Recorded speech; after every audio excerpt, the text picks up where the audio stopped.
샬롬, 오늘도 함께 큐티하는 우리 모든 성도님들을 환영합니다. 오늘은 기도의 결론, 감사라는 주제로 함께 큐티해 보도록 하겠습니다. 오늘 우리가 읽을 하나님의 말씀은 골로새서 4장 2절의 말씀입니다. 기도를 계속하고 기도에 감사함으로 깨어 있으라. 아멘. 네, 오늘의 성경 해설입니다. 골로새서는 바울이 감옥에 갇혔을 때 골로새 교회 사람들에게 적은 편지의 내용입니다. 내용은 예수님이 구약에서 약속하신 메시아라는 내용이 주를 이루고 있습니다. 또 로마의 다실론과 유대인들의 율법주의를 주의하라는 경고를 하는 내용입니다. 마지막으로 그 모든 것을 새롭게 하는 분, 예수 그리스도의 복음을 누리고 따라야 한다고 권면하죠. 그러면서 감옥에 있던 바울은 편지를 마무리합니다. 마지막 인사가 오늘의 본문입니다. 그 인사는 이렇게 시작합니다. 기도하십시오. 그리고 기도는 감사로 하십시오.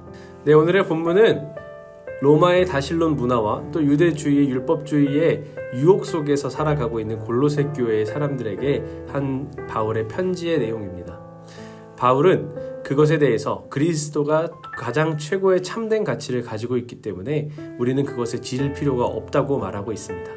또 세상의 논리로 바라보면 그들의 삶에 대해서 부러워하면서 동경하는 것을 우리가 갖기 쉬운데 바울은 전혀 우리가 그것을 동경할 필요도 없고 전혀 그것을 따라갈 필요도 없다고 말하는 겁니다. 그러면서 바울은 오늘의 마지막 인사를 우리에게 권면하는데 그것이 바로 기도하라 라는 것입니다. 여기까지는 근데 누구나 할 수 있는 말이겠지만 그 기도하라 라는 말에 결론이 있습니다. 바로 감사함으로 하라 라는 것입니다. 여러분, 기도에는 많은 것들이 있을 수 있습니다. 그러나 우리가 하나님께 드릴 수 있는 기도의 결론은 항상 감사함으로 이루어져야 됩니다. 그렇다면 그들이 무엇을 가지고 감사할 수 있었을까요?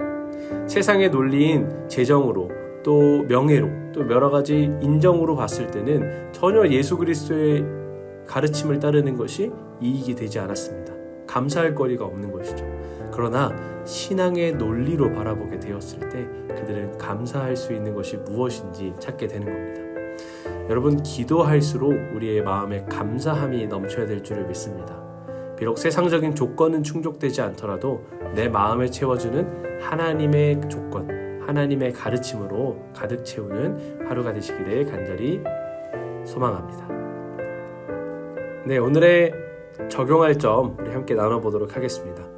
내 입에서 불평, 불만이 나옵니다. 하나님께 감사하는 방법은 무엇일까요? 라는 주제입니다.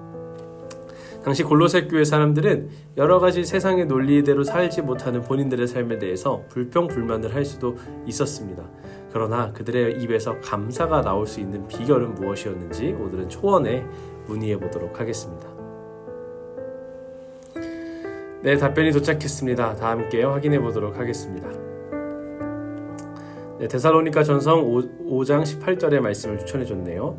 범사에 감사하라. 이것이 그리스도 예수 안에서 너희를 향하신 하나님의 뜻이니라. 네, 생명의 말씀입니다. 사랑하는 친구 여러분, 마음속에 불평과 불만이 있다는 것을 이해합니다. 우리가 인간적인 어려움을 겪고 있을 때 우리의 마음을 하나님께 감사하고 감사하는 쪽으로 돌리는 것이 중요합니다.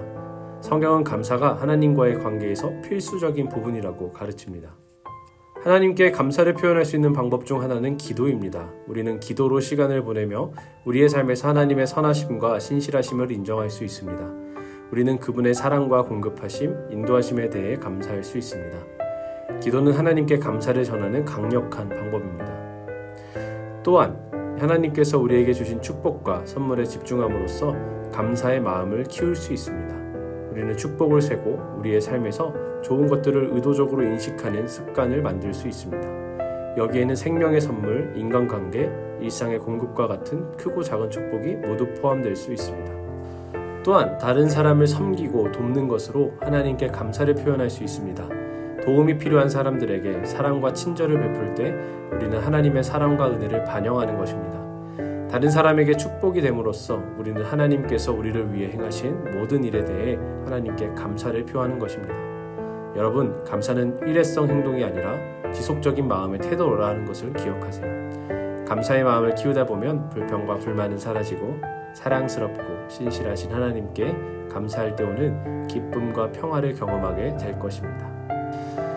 네, 오늘의 겉면의 말씀까지 만나고 왔는데요. 어떠신가요? 저희가 준비한 큐티, 또 초원에서 대답해준 답변까지 만나보니까 우리의 감사가 하나님과의 관계에 있어서 얼마나 중요한 것인지를 알게 되죠. 여러분, 기도를 많이 하는 것은 좋은데 기도가 어떤 목적과 방향을 가지고 있는지 점검해 보는 것이 정말로 중요합니다. 우리의 기도는 어떤 방향을 가지고 있나요? 어디를 향해 가고 있나요?